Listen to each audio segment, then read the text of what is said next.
Okay, let us get started.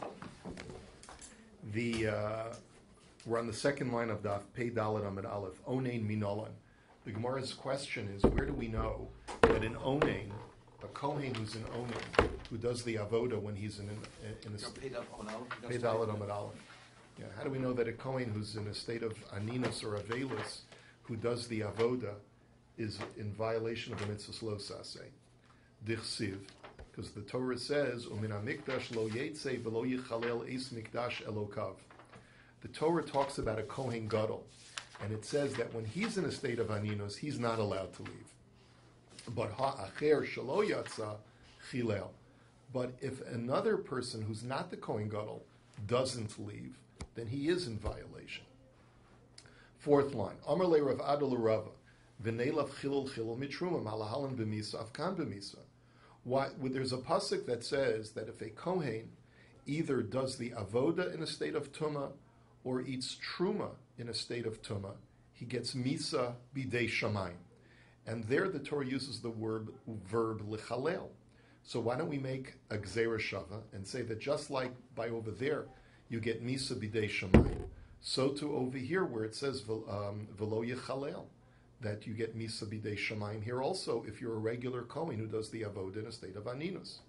So the Gemara answers, miksiv bei begufe michlala kasi havidavar haba min haklal v'chol davar haba min haklal ein danan also b'gzeira shava. So the Gemara answers very simply. The Torah doesn't state explicitly in that pasuk that a Kohen, a regular Kohen who does the avodah as an onein, is in violation. It's only derived by inference. And when you derive a halacha by inference from one pasuk, you can't make a gzeira shava about that inference to another pasuk. So therefore, you can't make any gzeira shavas. So now the Gemara's next question is Yoshev Minolan.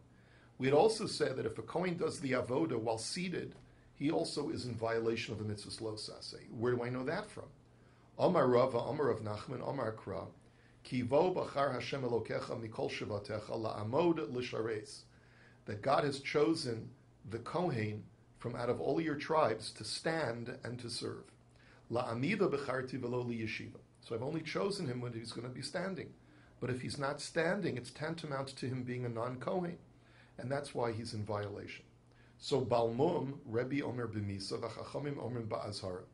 So now the Gemara says that if a Kohen is a Balmum, if he's a blemished Kohen, he has some physical disability, and he does the avodah, so there's a machlokas tanoim. Rabbi says he gets misa bidei shamayim, and the chachamim say that he only violates a mitzvah lo saseh.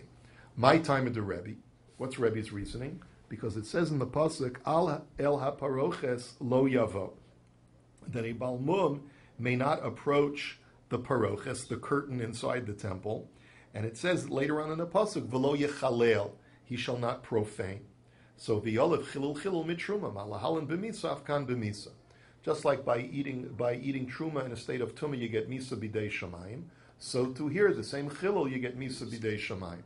But wait a minute, v'neilav chilul chilul minosar malahalan b'kares afkan b'kares. So this is really a continuation of the previous daf, which had said, well, if you're using chilul as the connector, there's chilul mentioned in other places as well. For example, if a person eats nosar, there the verb chilul is used, and you get kares. So why don't you say that a person who's a balmum who does the avodah gets kares? So the Gemara answers, mistavra mitruma havalei lamelav shekain psul haguf mi psul haguf. The answer is it makes more sense to say, to make the connection to a person who eats truma in a state of tumah, because we're dealing with two people who have a stigma in their physical person. By the balmum, he's got a physical disability. By the person who's tummy, he's got tumah in his body. So it makes more sense to make that connection than to make a connection to a person who's perfectly fine, but eats something that he's not allowed to eat.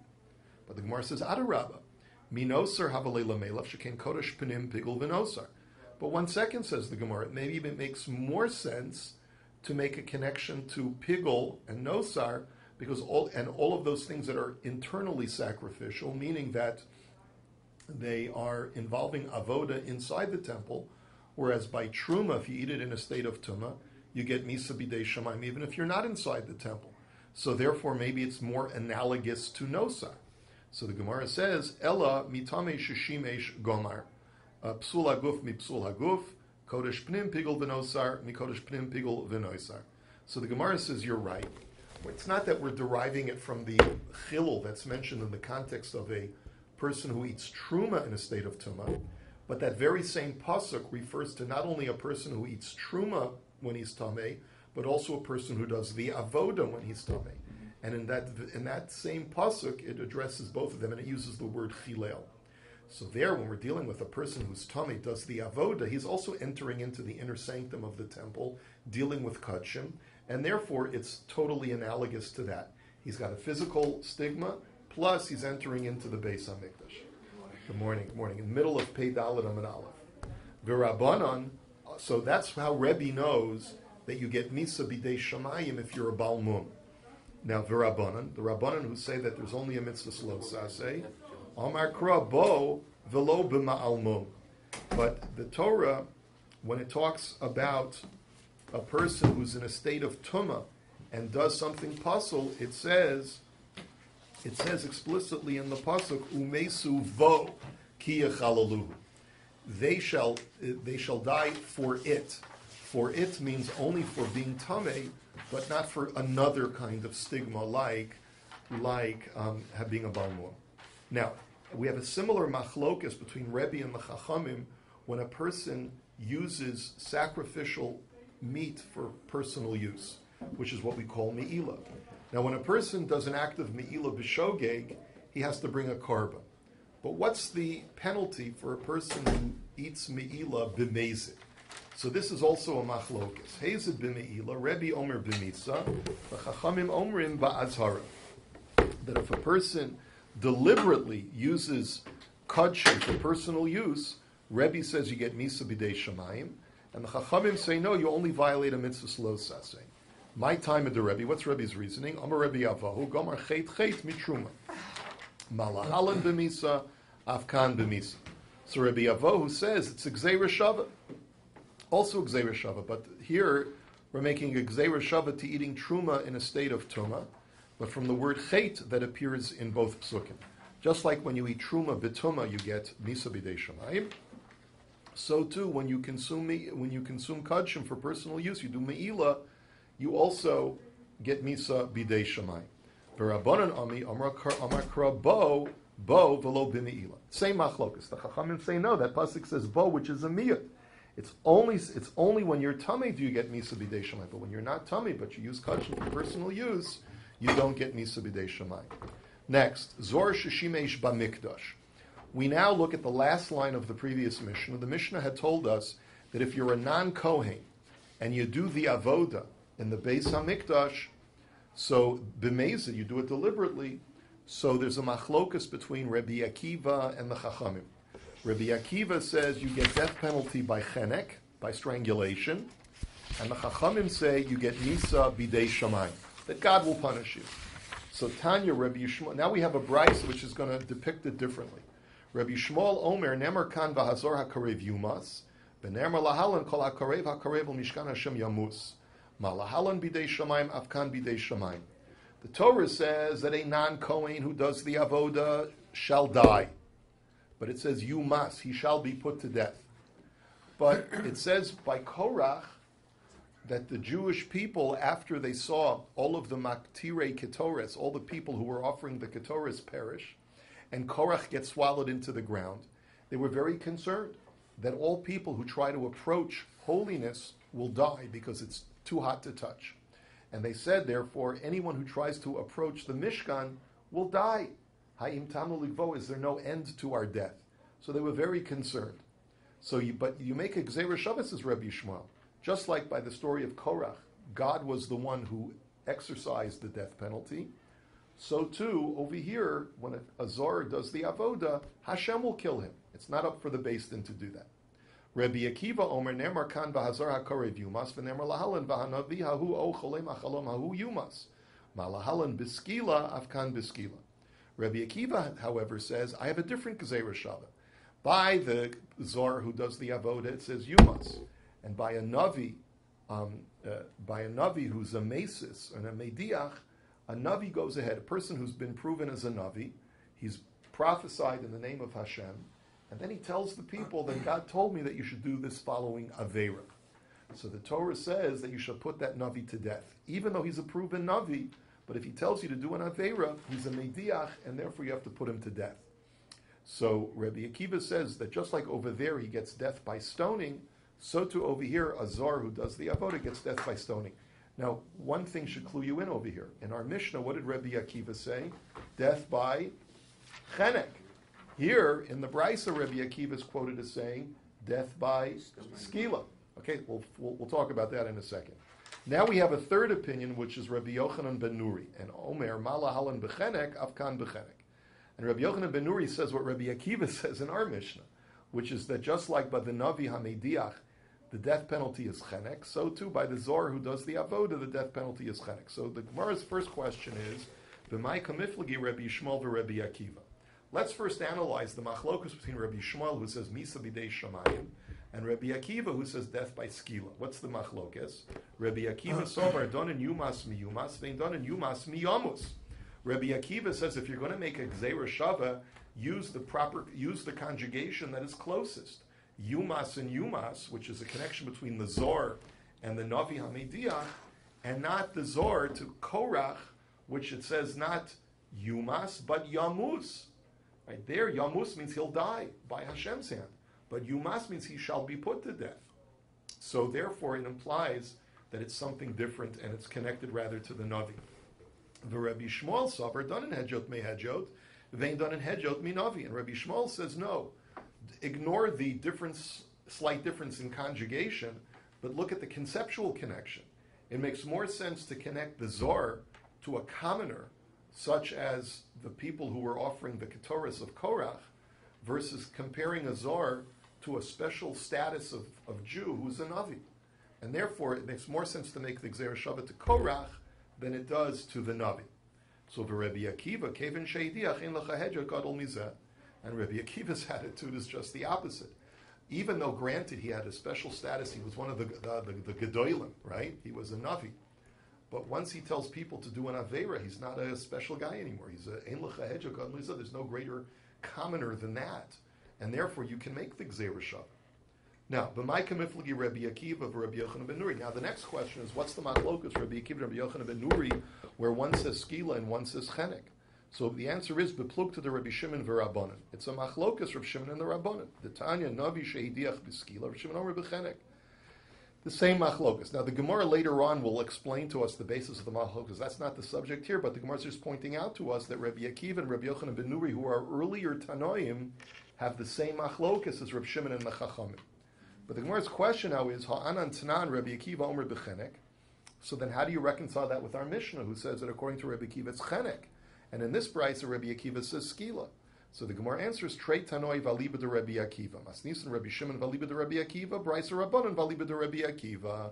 The answer is that the later machlokus between the Rabbanan and Reb Shimon, the Rabbanan and Reb Shimon, they're both talmidim of Rabbi Akiva. So the machlokus is, what was Rabbi Akiva's shita? Reb Shimon says Rabbi Akiva's shita was that you get death by chenek. And the Chachamim, who were the colleagues of Reb Shimon Bar Yochai, who were also talmidim of Rabbi Akiva, said, no, Rabbi Akiva holds you get skila. Our Mishnah goes like Reb Shimon. Hadron Alach, Elohein HaNisra. We start the next Mishnah. The Mishnah says, Elohein HaNechenokim. The following people are put to death by chenek, which is strangulation. So, Hamakeh Aviv V'imo, a person who strikes his father or mother. V'gonev nefesh mi-Yisrael, person who kidnaps. V'zakein mamrei al pi beit-din, if a person challenges the authority of the Sanhedrin Hagadol and basically says, I'm just as great as you guys are, I'm a rabbi, you're a rabbi, and I paskin not like you. If he refuses to submit to the authority of the great Sanhedrin, we put him to death by chenek. V'navi hasheker, false prophet who claims to prophesy in the name of Hashem but does not. V'hamisnavi b'shem avodas kochavim, or a person who prophesies in the name of a false deity. The haba al eshes ish, and a man who commits adultery. And v'zomim bas kohen u'boala. And furthermore, even though a bas kohen who commits adultery gets death by sreifa, her paramour gets death by chenek. And also, if there are edim zomim, false witnesses who try to incriminate a Bas Kohen, even though normally we say Basisim lo kasher zomam, that you do to them what they try to do to her, but in this special case, like we've learned this before, they get the death penalty of the paramour, not the Bas Kohen that they tried to put to death. So therefore they get chenek and not sreifa. The Gemara now says, Makei aviv v'imo minolan. How do you know that if a person strikes his father or his mother, he gets put to death by chenek? D'chsiv Makei aviv v'imo mos yumas. B'chol mitzah hamura b'torah stam eina ele chenek. So the answer is because the Torah says that if a person strikes his father and his mother, he shall surely die. Anytime the Torah says he shall surely die stam, without describing how he's going to die, the assumption is that's chenek. The problem is that there are other places where it says that it's death by sayef if it's stam, so we have to work that out. But at least the way that it's conjugated here, yumas means death by chenek. Okay, now, ema ad dekatulei miktal. So the Gemara says, but maybe the word makeh over here means not just that you punched him in the nose and gave him a bloody nose, but maybe it means that you actually struck him to the point where he died. Maybe only then are you liable for the death penalty. But sal kedaitach kotel chad b'sayef v'aviv b'chenek. The Gemara says, how could you think such a thing? When a person commits first-degree murder to a stranger, he gets death by the sword, which is a harsher death penalty than chenek.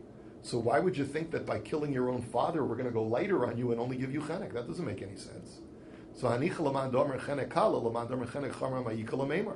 Gemara says that's all well and good if you hold that death by the sword is a more stringent death penalty. But what if you hold death by chenek is a more stringent death penalty? Then maybe taka means that if you murder your father, you get the harsher death penalty of chenek. But if you strike him stam, you don't get anything.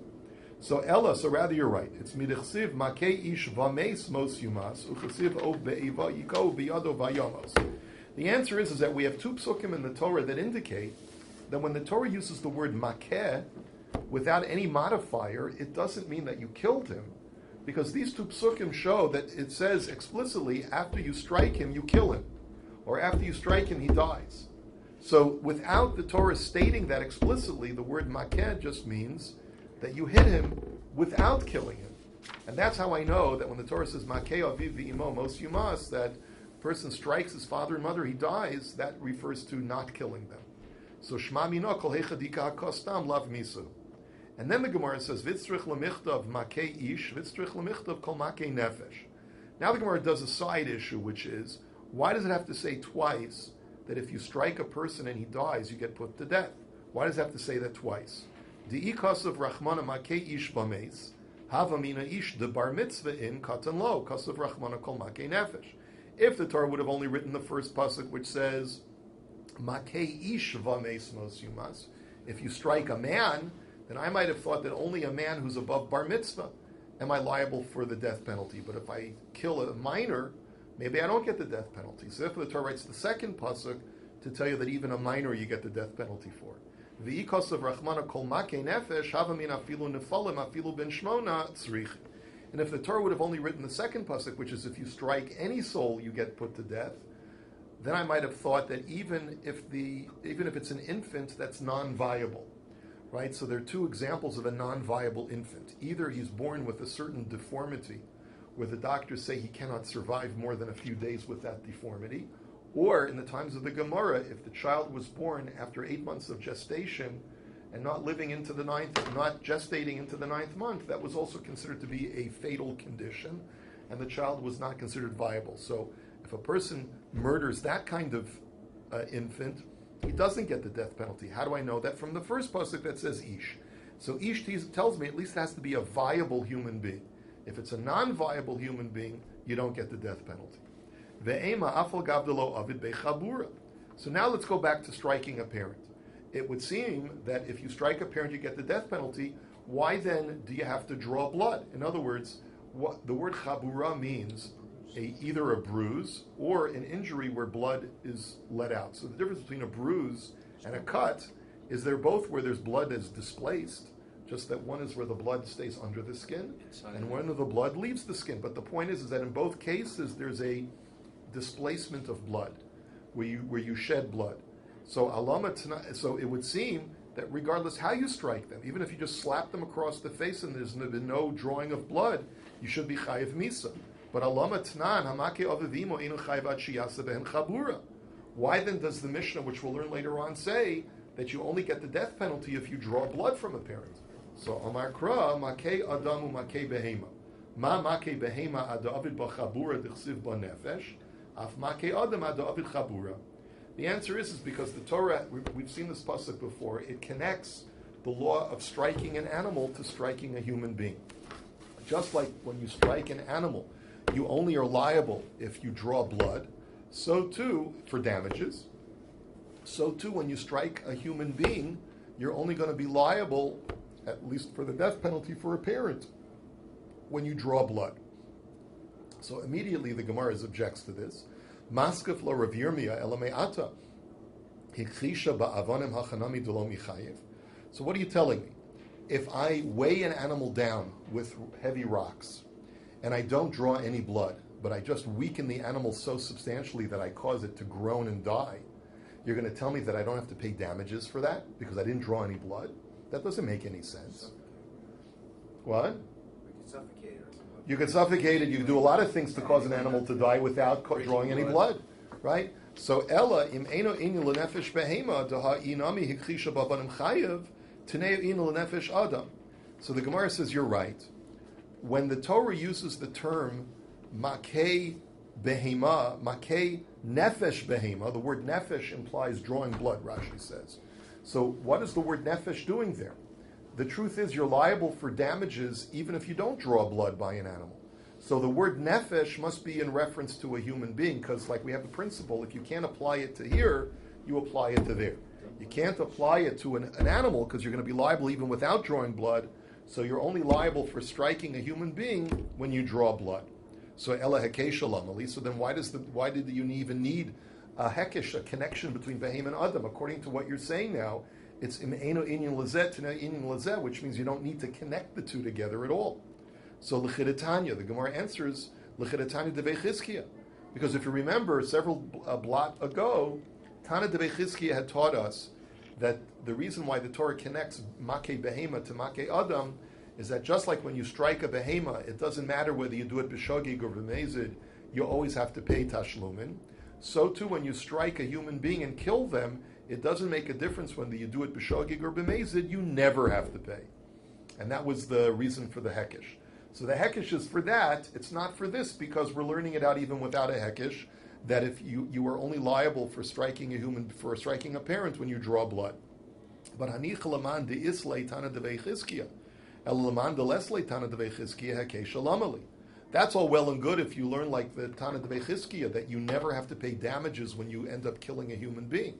But remember, that was a machlokus. There is an opinion that says that if you end up killing a human being and you don't get the death penalty and you don't go to an ir miklat, then you do have to pay damages. So what are you going to? So what's the purpose of the connection between behema and adam according to that mando amar? Ma make behema l'refua pater, af make adam l'refua pater. The answer is it's a connection for another halachic issue, which is that just like if I inflict an injury upon an animal in the course of rendering therapy to the animal, let's say I have to stick a needle in the animal in order to cure it. I've created a chabura, but I've done it for curative purposes, so I'm pater from damages. So too, if I do the same thing to a human being, I'm pater. And where do I know that by an animal? Ben mahu shiyakiz dam la'aviv, because the question was raised: is a son allowed to draw his own father's blood? So the Gemara says, Rav Masna Omer ve'hafta l'reicha kamocha. Rav Masna says, well, I learned that out that it's permitted from the pasuk of ve'hafta l'reicha kamocha. The Torah only forbids things that you wouldn't want to be done to yourself. But if you don't mind having your blood drawn, so then it's perfectly fine for you to do that to your father. Rav Dimi bar Chinana Amar makei adam makei behema. Ma makei behema l'refua pater, af makei adam l'refua pater. That just like when you're striking an animal, it says the word nefesh, which implies that you're trying to take away the animal's soul. So therefore, if I'm only doing it for therapeutic purposes, I'm not going to be liable. So too, when I do it to a human being, I'm not going to be liable either. So Rav Papa lo shavik librei lemishkole silo. Despite this halacha that it's permitted, or you're off the hook from the death penalty if you draw blood from your father because you're doing it for therapeutic purposes, nevertheless, Rav Papa would never allow his son to remove a splinter or a thorn from his skin out of a concern that his son might draw blood from him, and it's therefore forbidden. Marbury, and this is, by the way, codified halachically, there are issues of a son who's a surgeon operating on his own son or drawing blood. Let's say a parent is a diabetic and they need to have their blood tested. So can a child do that? So there's a lot of qualifications to this halacha. Obviously, if it's pikuachnefesh and you're the only one to do it, then there's nothing to talk about. Anyway, Marberei de Ravino lo shavik librei lemiftach le kavasa dilma chavil v'habalei shigigas iser. And Marberei de Ravina would not allow his son to squeeze a pimple or a boil on his skin to get out the pus, because he was concerned that maybe it might bleed, and his son would be causing a chabura. And even though he's doing it b'shogeg, unintentionally drawing blood, because that wasn't the objective, it was only to get out the pus, but it's a shogeg where there's a death penalty associated, so I don't want my son to do that. Ihachi acher nami. But 1 second, says the Gemara. Since when is it? It's not granted you get the death penalty for injuring a father, but is it ever permitted to injure another person? Just because there's a death penalty associated with giving my father a bloody nose, does that mean I can give anyone a bloody nose whenever I want? Of course not. It's an isur deoraisa to injure another human being. So why shouldn't we therefore say that you can never squeeze someone else's pimple lest you draw blood, and it's a shogeg on an isur deoraisa? So the Gemara answers, Acher shigigas lav, beno shigigas chenek. The answer is that it depends what kind of isur deoraisa it is. If there's only a possibility of a shogeg stam lav, so then we can always justify it. I'm going to squeeze your pimple. I don't mean to draw blood, but if I end up drawing blood, it's okay, even though it's not therapeutic in any way, but it's a shogeg, so I'm off the hook. But if I end up doing it b'shogeg to my own father, where there's a death penalty associated with that act, that we certainly wish to avoid. Is there any other case of a shogeg, a death penalty? No, there's no death penalty for the shogeg. No, not at all.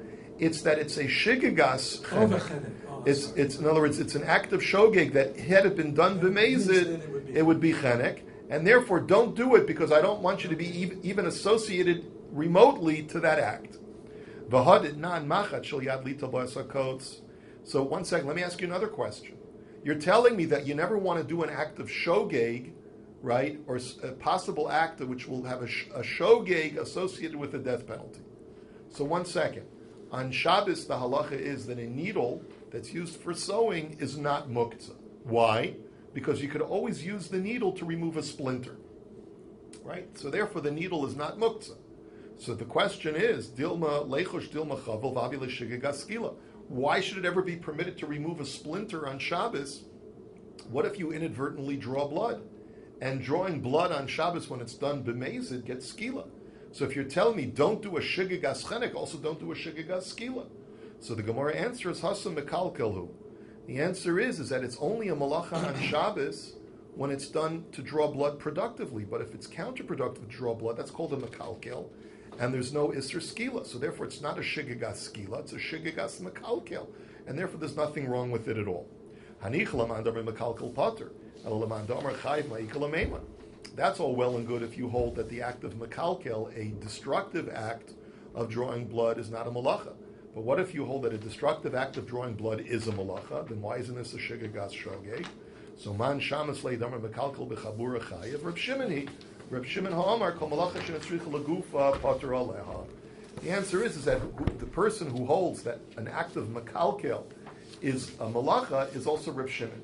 And Reb Shimon holds, granted, if you draw blood destructively, you've done a malacha, but you have to intend to do it.